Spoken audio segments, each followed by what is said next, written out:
Supervisor Galvin. Mr. Chairman, first of all, thank you for your leadership throughout this entire process. Thank you so much today for leading our meeting. I want to personally thank our recorder, Stephen Richer. I think what people heard today was that there's two important aspects of the election process: the early voting aspect, which is overseen by the recorder in his office, and then the election day aspect, which is overseen by the Board of Supervisors, Scott, along with Ray. But in terms of the early voting aspect, it is spectacular. It is stellar. That is a tough Herculean job to take in nearly 1 million early votes, and we didn't hear any issues about that today. The issues that we did hear about were concerning the ballot printers, which we asked about at length today, and we're going to continue asking about. And, you know, the question is, does the county take responsibility?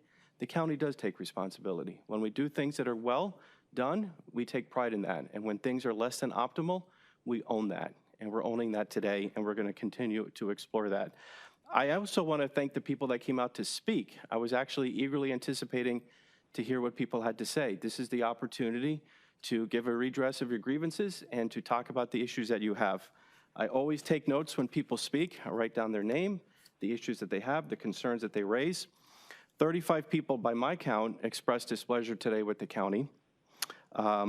Variety of issues, including asking to decertify the election, or they don't like Dominion machines, or they don't like Pentel pens, or they want to redo the election. But what I really wanted to hear was whether or not people had difficulty voting.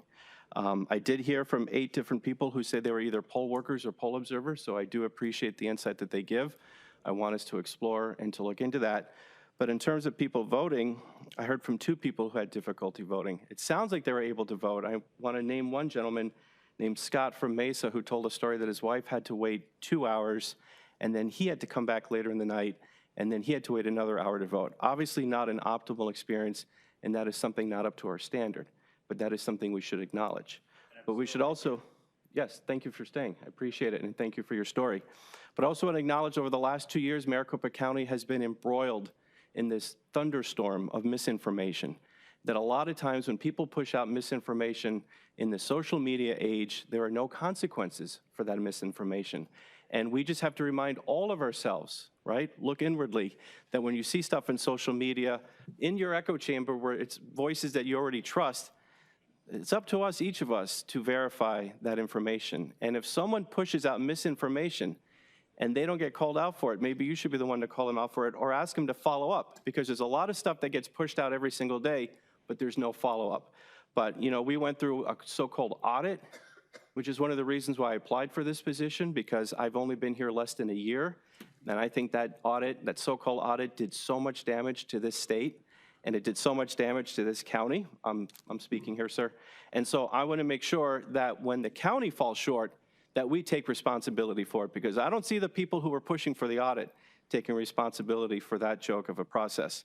But the other thing is that, you know, there's no movies when the county produces something called correcting the record about the 2020 election. This is the county here answering questions. And so the county's not going to shy from answering questions at all whatsoever. And the third thing is, all of us, instead of sitting and talking and complaining and pointing fingers, should work together for change to improvements in the system. The county's always going to be looking for improvements. I can tell you I'll be an advocate for whatever improvements that the county can do, but also as a state level, we should all work together. We have a new governor who's already been welcomed by our current governor. We have an incoming attorney general who's already had a discussion with our current attorney general.